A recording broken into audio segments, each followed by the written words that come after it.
안녕하세요. 이번 시간에는 한국 전통 종교, 한국 전통 사상일 수도 있겠죠. 네, 한국 전통 종교에 대해서 다뤄보겠습니다.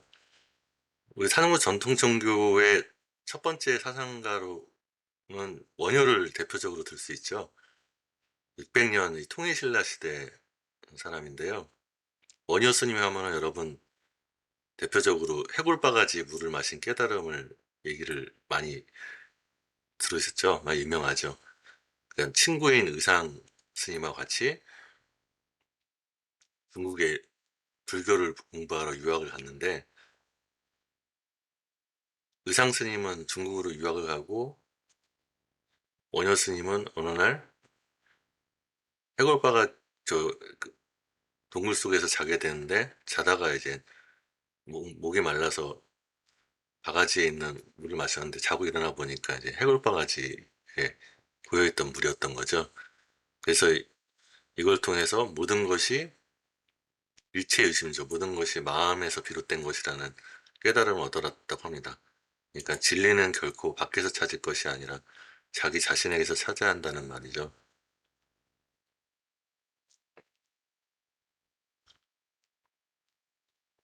근데 이 말이 일부는 좀 맞는 말일 수 있겠지만은 어떤 면에서는 마음먹기에 달려있는 일들도 있지만 또 어떤 일들은 객관적인 사회 질서 관련된 문제들은 또 내 마음대로 되는 거는 아닌 문제도 있는 거죠. 그런 면에서 좀 주관적인 측면에서의 깨달음이라고 좀 한계를 지을 수도 있을지 모르겠습니다. 그리고 원효 스님은 특이한 게 하계에서 그 당시 이제 왕의 딸인 요속공주와 결혼해서 아이를 낳았습니다. 그 아이가 설총입니다. 그리고 이제 원효 스님의 절친이신 의상 스님은 유학을 갔는데요. 그러니까 원효 스님은 해골바가지 깨달음을 얻고서 유학 갈 필요 없다는 것을 깨닫고 신라로 도로 돌아왔는데 친구인 의상 스님은 유학을 갔단 말이에요. 그러면 유학을 간 의상 스님의 선택이 잘한 것인지 고국으로 돌아온 원효 스님의 선택이 잘한 것인지는 뭐 알 수 없겠죠. 뭐 다 맞기도 하고 뭐 다 틀리기도 하다고 할 수 있을 것 같아요. 원효 스님은 이 일심, 그러니까 이 깨달음이라는 거는 나의 일심을 깨닫는, 그러니까 상대적 차별을 떠난 선악에 대한 절대 긍정으로서 일심을 깨닫는 거라고 보았습니다. 그리고 일심 안에는 이문, 두 가지 문, 깨끗한 마음과 더러운 마음이 있다고 했습니다. 근데 또 깨끗한 마음과 더러운 마음은 완전히 또 구분되는 건 또 아니라고 보았습니다. 또 원효 스님은 진리는 언어로 표현할 수 있으면서 동시에 언어로 표현되지 않는 부분도 있다고 했습니다. 그리고 이제 원효의 화쟁 사상은 모든 이론을 부정하되 부정에도 집착하지 않고 긍정과 부정을 자유자재해서 대립되는 사상들을 화해시키는 사상으로 이제 알려져 있습니다. 그리고 이제 진속불이라고 해서 이 깨달음의 세계, 진실의 세계하고 세속의 세계, 먹고 사는 이 세속의 세계가 둘이 아니라는 사상을 좀 얘기합니다. 깨달음은 산속에서만 깨달을 수 있는 게 아니라 이 세속 속에서도 깨달을 수 있다는 거죠. 또 불이라고 해서 이 집착의 세계인 둘의 세계가 아니면서도 또 깨달음의 세계조차도 집착하지 말아야 된다는 둘이 아니면서 동시에 하나조차도 아니라는 불이불일 사상을 좀 얘기를 했습니다. 이게 좀 심오한 점이 있습니다. 그러니까 집착을 버리면서도 동시에 깨달음에도 머물지 말아야 된다는 거죠. 그리고 이제 아까 요속공주와 결혼한 것부터는 이제 원효 스님은 불교의 대중화를 나아가게 됐습니다. 이제 민중들과 같이 희노애락을 같이 하면서 불교를 이제 전파하게 되었습니다. 이 원효 스님의 대표적인 서적인 저술이 이제 대승기신론하고 금강산매경론이 있는데 이거는 한번 읽어보시기 바랍니다. 뭔가 마음에 와닿는 구절이 있는지 모르겠습니다. 또 원효의 친구이신 의상 스님은 법성계라는 경전을 남겼는데 이 법성계는 지금도 절에서 많이 암송되고 있는 경전입니다. 그렇게 길지 않거든요. 그 대표적인 구절은 이런 거. 일중일체 다중일, 일측일체 다중일. 하나 속에 일체가 있고 여러 속에 하나가 있어 하나가 곧 일체고 여럿이 곧 하나로다라는 이런 화엄사상이라고 부르는데요. 모든 것들이 인연으로 인해서 연기가 되어 있어서 그 연결되어 있다는 사상을 좀 얘기하고 있습니다. 마찬가지로 한 작은 티끌 속에 시방세계 머금었고 온갖 티끌 가운데서도 또한 이와 다름없네에서도 이 화엄 사상을 좀 나타내고 있습니다. 진울 스님은 이제 고려의 선종을 주창했던 스님인데요. 우리는 이 깨달음의 마음, 진심이 일상 속에도 있음을 깨닫지 못하고 눈앞에 있음에도 알지 못한다는 얘기를 했습니다. 깨달음이 바로 일상 속에 있다는 거죠. 땅에서 넘어진 자, 다음은 땅에서 넘어진 자 땅을 딛고 일어나라는 말은 이 현실 속에서 이제 깨달음을 구해야 되는 거지, 현실을 벗어난 곳에서 깨달음을 구할 수는 없다는 말이 됩니다. 그 다음에 열애의 지혜가 중생의 몸 가운데 있다. 그러니까 깨달음의 지혜가 막 그 부처에게만 있는 게 아니라 중생, 우리 같은 중생 몸 가운데서도 있다는 얘기입니다. 그리고 몸은 지혜의 그림자라고 해서 이 몸을 수행하는 것도 게을리하지 말아야 된다는 사상을 얘기합니다. 그래서 선에 대해서 설명하면서 선은 고요한 곳에 있지 않으면 또 시끄러운 곳에 또 있지 않고 일상사에 응하는 곳에도 있지 않으며 생각하고 분별하는 곳에도 있지 않다. 그러나 먼저 고요한 곳, 시끄러운 곳, 일상사에 응하는 곳, 생각하고 분별하는 것을 버리고 참고해서는 안 된다. 그래서 호련히 눈이 열리면 비로소 그것이 집안일이라는 걸 알게 되리라. 이렇게 긍정하면서도 동시에 부정하는 사상을 좀 얘기합니다. 이러면서 긍정과 부정을 자유자재로 사고하는 이런 깨달음을 얘기합니다. 그리고 진울 스님은 교종과 선종의 대립을 넘어서서 교선일치를 얘기해서 교정은 부처님의 말이고 선종은 부처님의 마음이라고 해서 말과 마음이 합체 결합돼야 된다는 얘기를 합니다. 그리고 진울 스님은 도노 점수를 얘기하는데요. 우리는 얼음이 본래 물임을 알고 있으나 얼음이 실제로 물이 되는 데는 한동안 따뜻한 햇빛을 받는 시간이 필요한다는 것을 제시하고 있습니다. 이것은 이제 이치와 일의 괴리를 허무는 과정이 필요하다는 것을 좀 알아고 있는 거죠.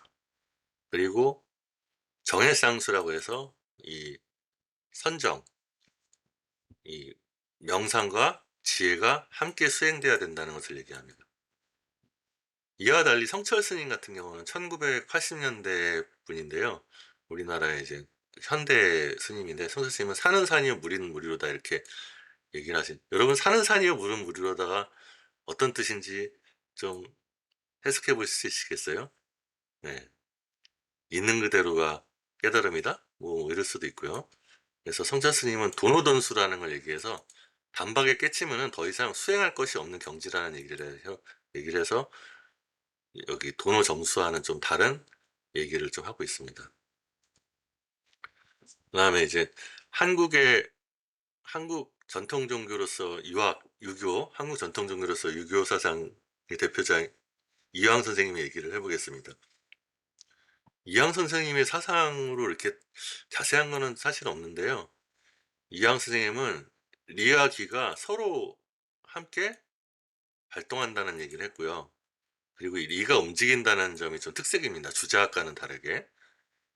그리고 리가 움직이면 기가 따라 생긴다는 얘기를 했습니다. 그래서 리의 능동성과 절대성을 좀 강조했다는 게 특색이 있습니다. 그리고 리를 체와 용의 두 측면으로 구분해서 체로서의 리는 변화하지 않지만 용으로서의 리는 변화하고 운동 중에 있다고 얘기를 합니다. 이와 반대로 주인은 리를 정지된 것으로 보았다는 점에서 좀 차이가 있습니다. 세계 이해양 선생님의 대표적인 저술로는 성화십도가 있는데요. 좀 여기다 수록해 놨는데 되게 길긴 한데 한 번쯤 읽어보시기 바랍니다. 되게 길죠? 그 다음에 율곡 이희 선생님은 태계 이황생과 다르게 리와 기에 서로 떨어지지 않는 것을 좀 강조했습니다. 그래서 기발 이승 일도설 이렇게 해 가지고 기가 바라면 리가 타고서 하나의 길로 나아간다는 설을 얘기해서 리를 기의 주제자로 기를 리의 재료로 규정을 했습니다. 그래서 리는 시공간적으로 무한하고 기는 유한하지만 결합되어 있다고 이제 보는 거죠. 육체적인 욕구인 형색을 그래서 인정하고 형색 자체가 악은 아니다. 그러나 과불급 때문에 악으로 흐른 것이다라고 규정합니다. 그러니까 이제 우리 기의 측면이 자체가 악이 아니라 기의 측면이 너무 지나치거나 부족하기 때문에 악의로 흐른다는 얘기를 합니다. 율곡 선생님과 관련해서 좀 재밌는 얘기가 있어서 좀 소개를 하겠습니다. 율곡 선생님이 어머니를 여의고서 금강산에서 이제 불교를 공부하고 있었는데요.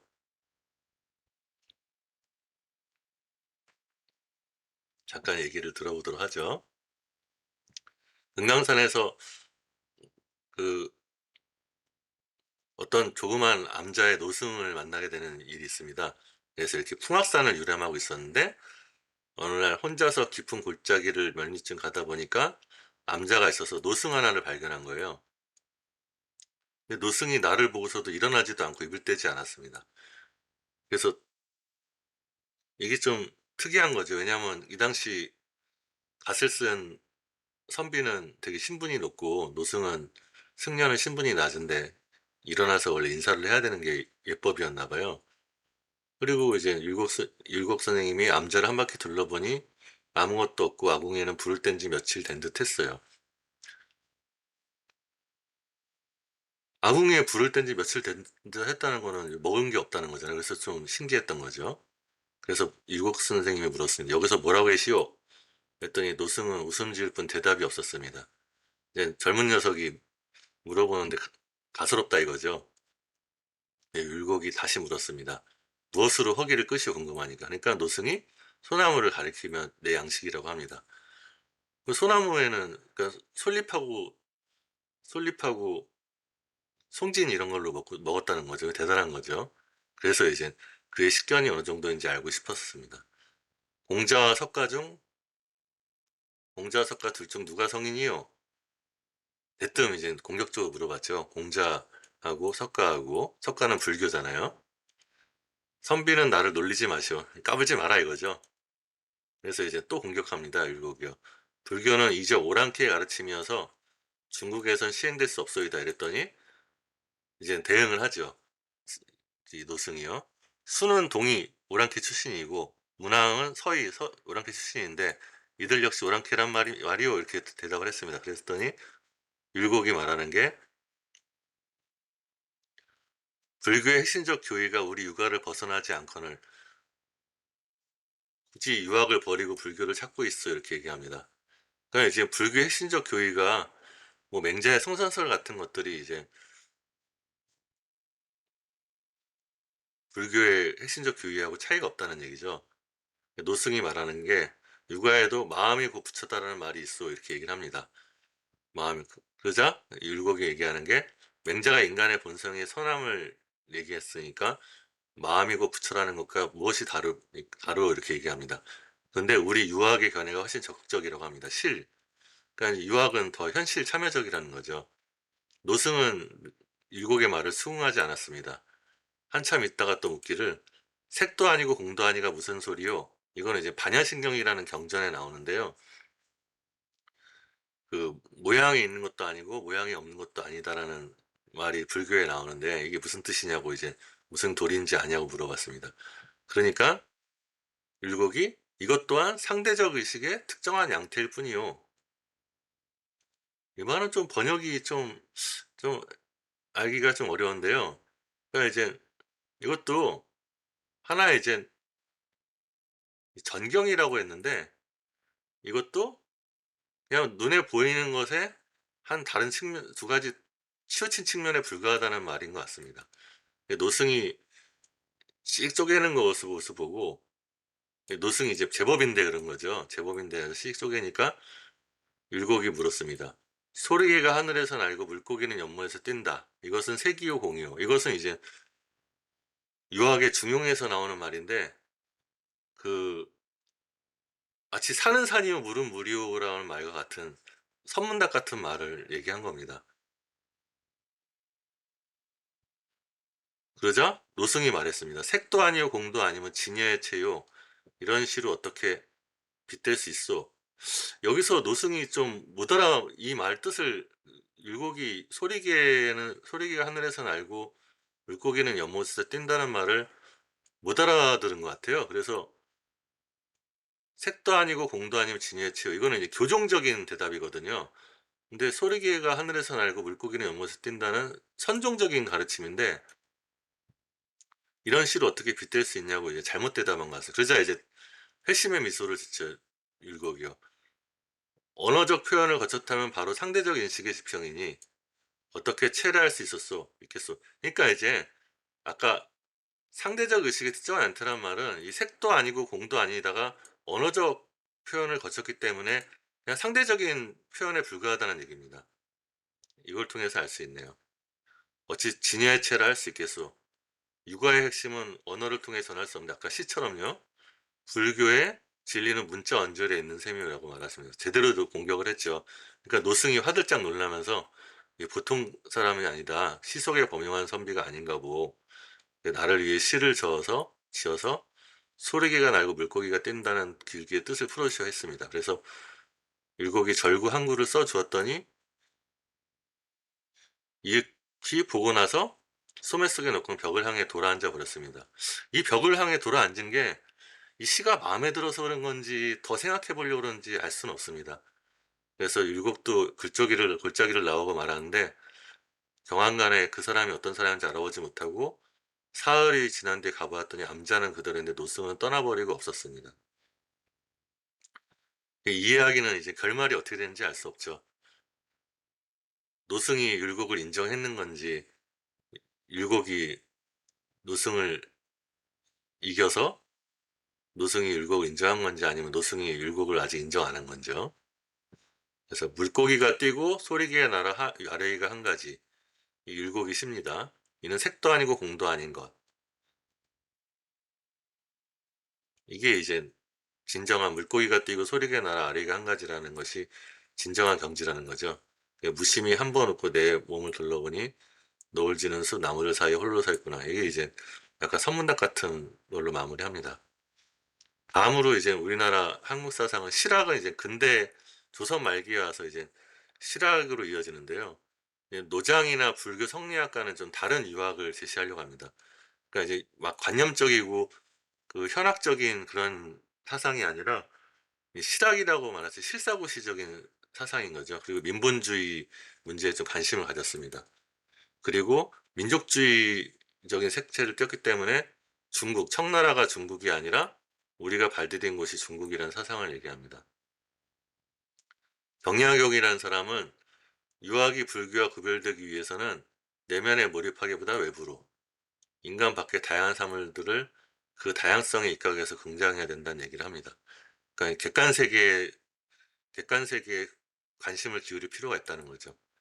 최한기라는 학자가 있는데요. 이 사람은 기철학을 얘기를 해서 기를 갖가지 실험기구와 수학을 통해서 양화되어 객관적으로 측정 가능한 것으로 사유하려고 했습니다. 기를 측정하려고요. 이게 가능한 건지는 모르겠어요. 그리고 기의 본질을 활동 운화하는 것으로, 즉 자발적으로 유도한 것으로 또 기는 서양의 에테르와 유사하다고 좀 볼 수 있습니다.